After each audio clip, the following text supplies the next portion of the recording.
अपना सामान भरी बैग को संभालते हुए रागिनी गर्ल्स गेस्ट हाउस के वार्ड में चलती हुई हर एक कमरे पर लिखे नंबर देखते हुए आगे बढ़ रही थी। चलते चलते उसकी नजर एक कमरे के दरवाजे पर लिखे नंबर पर गई, 08। दरवाजे पर लगी कुंडी सरकाकर वो कमरे के भीतर दाखिल हुई। कमरे की हालत देखकर लग रहा था कि काफी दिनों से उसकी सफाई नहीं की गई। कोने में एक पुरानी लकड़ी की अलमारी रखी थी जिसमें कुछ किताबें रखी थी। उसकी बगल में एक सिंगल बेड और पास ही में एक टेबल था जिस पर एक टेबल लैंप रखा था। अपना सामान एक जगह पर रख कर वो कमरों की देखभाल करने वाली कर्मचारी को तलाशने लगी। तभी उसकी नजर नोटिस बोर्ड पर लिखी सूचनाओं पर गई। आप सीसीटीवी की देखरेख में हैं। कमरे की सफाई खुद करनी होगी। रात 1 बजे के बाद मेन गेट बंद किया जाएगा। शोर मचाना, झगड़ा करना, ऊंची आवाज में बोलना, गाने सुनना आपको गेस्ट हाउस से निकालने के लिए काफी है। जो भी शिकायत करनी है वो लिखित रूप में देनी होगी। रागिनी सारी जानकारी पढ़कर निराश हो गई क्योंकि अब सारी सफाई उसे खुद करनी थी। रात होते होते उसने पूरा कमरा साफ कर दिया। तभी उसे कमरे के बाहर से कुछ फुसफुसाहट सुनाई दी। अपने खुले बाल पीछे बांधते हुए वो दरवाजे के पास आई और धीरे से दरवाजा खोलते हुए दरवाजे से बाहर झांक कर देखने लगे। 2 और लड़कियां उसी बोर्ड के सामने खड़ी सूचनाओं को पढ़ रही थी। रागिनी का मन किया कि उनसे बात करे कि तभी एक औरत वार्ड से चलती हुई उसके पास से गुजरते हुए बोली, काफी देर हो गई है, अपने कमरे में जाओ। उसे देखकर रागिनी ने भी अपना दरवाजा बंद कर लिया। कॉलेज शुरू होने में अभी 3-4 दिन बाकी थे, इसलिए कौन सी किताब पढ़े या कौन सा स्टडी करे ये सोच ही रही थी कि तभी दीवार से सटी अलमारी पर उसकी नजर गई। कुछ किताबें उसमें रखी हुई थी। बीच में एक डायरी भी रखी हुई थी। उस डायरी के कुछ पन्ने पलटकर पढ़ने लगी थी कि तभी दरवाजे पर दस्तक सुनाई दी। शायद कोई दरवाजा खटखटा रहा था। उसने डायरी टेबल पर रखी और दरवाजे की ओर चलने लगी। करीब 10 बजने को है, इतनी रात कौन होगा? कुछ सेकंड वो दरवाजे के पास खड़ी रही और फिर दरवाजा खोला पर बाहर कोई नहीं था। लगता है कोई शरारत कर रहा है। वो दरवाजा बंद करने ही वाली थी कि तभी उसकी नजर सामने वाले गलियारे पर गई। दोनों तरफ कमरे और ठीक सामने एक और कमरा जिसका दरवाजा शायद थोड़ा खोला हुआ था। रागिनी चुपचाप अपने नजरें उस कमरे के दरवाजे पर गड़ाई खड़ी थी। समझ में नहीं आ रहा था कि उस कमरे में कोई है या वो दरवाजा गलती से खुला रह गया है। तभी एक लड़की उसके सामने से चलती हुई उसी कमरे के भीतर चली गई। रागिनी उसी को देख रही थी। वह लड़की दरवाजा बंद करने ही वाली थी कि रागिनी पर उसकी नजर गई। रागिनी हल्के से मुस्कुराई पर वो अजीब नजरों से रागिनी की ओर देख रही थी। रागिनी को समझ नहीं आ रहा था। रागिनी ने दोबारा मुस्कुराते हुए हाथ दिखाया और कहा, हाय, मेरा नाम रागिनी है और तुम्हारा? पर सामने वाली उस लड़की ने बगैर कोई प्रतिक्रिया दिए झट से दरवाजा बंद कर लिया। उसकी ऐसी हरकत से रागिनी को थोड़ा बुरा लगा। अपना दरवाजा बंद करते हुए रागिनी अंदर गई। कैसी घमंडी लड़की है। दिन भर की भागदौड़ से पूरा शरीर थक गया था। थकान दूर करने के लिए बाथरूम में जाकर वो नहाने लगी। शावर का पानी अपने चेहरे पर लेते हुए आंखें बंद कर ली। काफी शांत लग रहा था।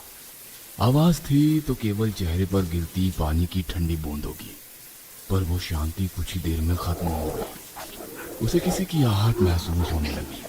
आहट या आवाज जो उसके कमरे के बाहर से आ रही थी। हाथ आगे बढ़ाकर उसने धीरे से शावर बंद किया और अपनी सांसें रोककर उस आवाज को सुनने की कोशिश करने लगी। किसी की फुसफुसाहट की आवाज, जैसे कोई धीमी आवाज में बात कर रहा हो, ऐसी आवाज। शरीर में टॉवेल लपेटते हुए उसने बाथरूम का दरवाजा खोला और दबे कदमों से बाथरूम से बाहर निकलने लगी। एक जगह पर खड़ी वो पूरे कमरे को अच्छे से देखने लगी। कभी दाएं कोने में कभी बाएं तरफ कुछ भी नहीं था। तभी उसकी नजर बेड पर गई। उसके दिल में अजीब सा डर घर करने लगा। क्या कोई बेड के नीचे छुपा है? दबे कदमों से बेड के पास पहुंच गई और अपने घुटनों के बल बैठकर एक हाथ बेड पर रख दिया। बेड से नीचे लहराने वाली बेडशीट को धीरे से हटाते हुए वो बेड के नीचे झांकने लगी। बेड के नीचे हर कोना अच्छे से दिखा।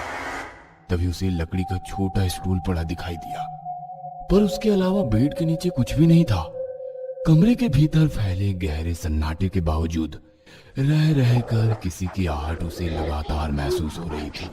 दीवार पर टंगी घड़ी में देखा तो 11:25 हो चुके थे, पर उसे नजरअंदाज करते हुए उसने अपनी अलमारी खोली और नाइट गाउन निकाल कर पहन लिया और अपना सामान अलमारी में रखने लगी कि तभी दोबारा उसे वही आहट महसूस होने लगी। अब उसे भी डर लगने लगा। उसने दरवाजे की ओर देखा। शायद कोई दरवाजे के करीब दूसरी तरफ मौजूद था, क्योंकि उसकी आहट रागिनी महसूस कर रही थी। पर अब उसमें बिल्कुल भी हिम्मत नहीं थी कि दरवाजा खोलकर देखे। डरी सहमी से कुछ देर वो वैसे ही अपने बेड पर बैठी रही। सामने वाले दरवाजे पर नजरें गड़ाए बिल्कुल चुपचाप बैठी रही। कुछ ही देर में सब कुछ दोबारा शांत हो गया, पर अब उसे उस कमरे में घुटन सी होने लगी। लग रहा था जैसे कोई उस पर नजर रख रहा है, पर कोई चारा नहीं था। रात के करीब 2:25 हो रहे थे। बेड पर लेटी जरूर थी, पर उसे बिल्कुल भी नींद नहीं आ रही थी। इसलिए खिड़की से देखने वाले खुले आसमान में चमकते सितारों को निहारने लगी। तभी उसे याद आया कि अलमारी में कई सारी किताबें भी है। अलमारी में रखी किताबें टटोलने लगी। तभी उसकी नजर किताबों के बीच रखी एक डायरी पर गई। डायरी को धीरे से उठाते हुए वो अपने बेड पर बैठ गई। डायरी को गौर से देखकर सोच में पड़ गई। किसकी होगी ये डायरी? शायद इससे पहले जो लड़की इस कमरे में रह रही थी, वो जाने से पहले यहाँ भूल गई होगी। वो एक पन्ना पलटने लगी। डायरी में लिखे शब्दों से लग रहा था कि वो पढ़ाई पर बिल्कुल ध्यान नहीं दे पा रही थी। वह मानसिक तौर पर काफी डिस्टर्ब हो चुकी थी। घर वालों की अपेक्षाओं का बोझ उसके दिलो दिमाग को दबाया जा रहा था। पढ़ते पढ़ते उसे थोड़ी गर्मी लगने लगी, इसलिए बेड के पास वाली खिड़की खोलने की कोशिश करने लगी, पर खिड़की जाम हो गई थी। एक दो बार जोर से हाथ मारा, पर कोई फायदा नहीं हुआ। तभी उसकी नजर छत पर लगे सीलिंग फैन पर गई। हाथ बढ़ाकर उसने सीलिंग फैन का बटन शुरू किया, पर काफी दिनों से बंद होने की वजह से घूमते वक्त थोड़ा आवाज करने लगा। लग रहा था कि किसी भारी चीज के लटके होने से फैन भी धीरे धीरे घूम रहा है। वह बेड पर आराम से लेट गई, पर नींद की वजह से भारी होती आंखें डायरी में लिखे अक्षरों के ऊपर तैरने लगी। उसकी पलक झपकी ही थी कि तभी उसे दोबारा वही आहट महसूस होने लगी, जैसे कोई दरवाजे के बाहर वाले गलियारे में दबे कदमों से चल रहा हो और उसके कमरे के बाहर आकर रुक गया। अब रागिनी का दिल जोर जोर से धड़कने लगा। आंखों पर गहराती नींद एकदम से गायब हो गई। सीलिंग फैन की आवाज में भी वो अजीब सी आहट उसे लगातार महसूस हो रही थी। बिना ज्यादा हिले उसने हाथ आगे करके फैन का बटन बंद कर दिया, ताकि पता चल सके कि दरवाजे के उस पार सच में किसी की मौजूदगी है या ये बस उसका वहम है। पर कुछ ही देर में वो आहट भी बंद हो गई। बेड पर लेटे हुए उसने फैसला किया कि सुबह होते ही सारी बातें गेस्ट हाउस की मालकिन को बताएगी, पर कुछ सोचते हुए वह अपने आप से बुदबुदाने लगी। गेस्ट हाउस के नियम अनुसार मुझे अपनी शिकायतों को लिखित रूप में देना होगा। लिखित रूप में मतलब शिकायत के नीचे मेरे हस्ताक्षर भी करने होंगे।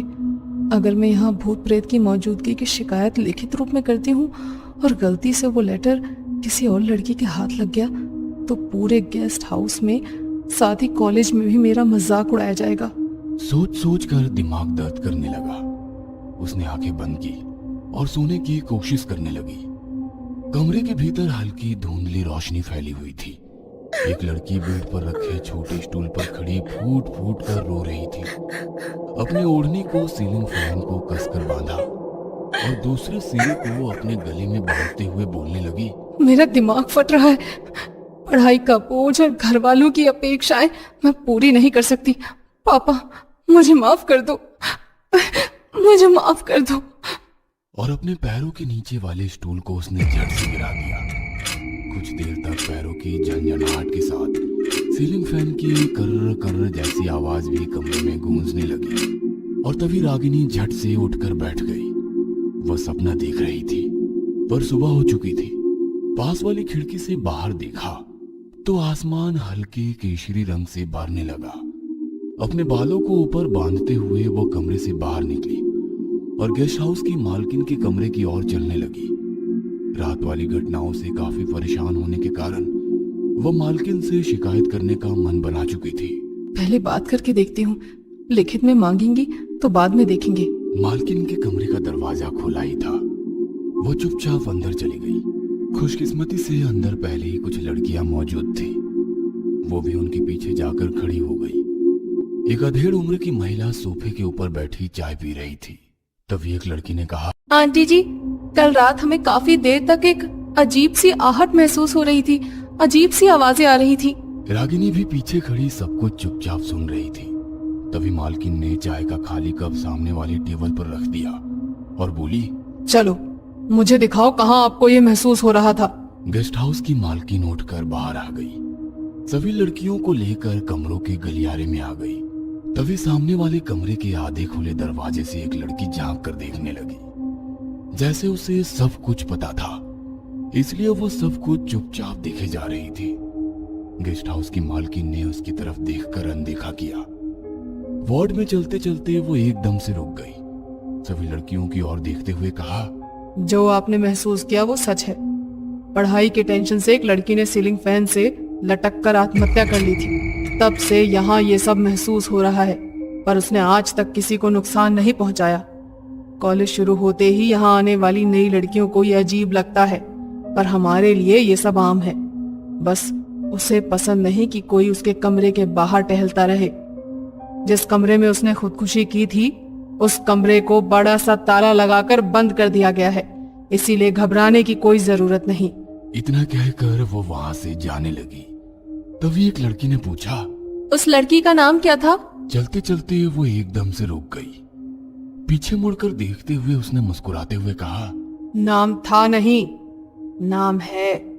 मतलब आज भी वो हमारे साथ रहती है।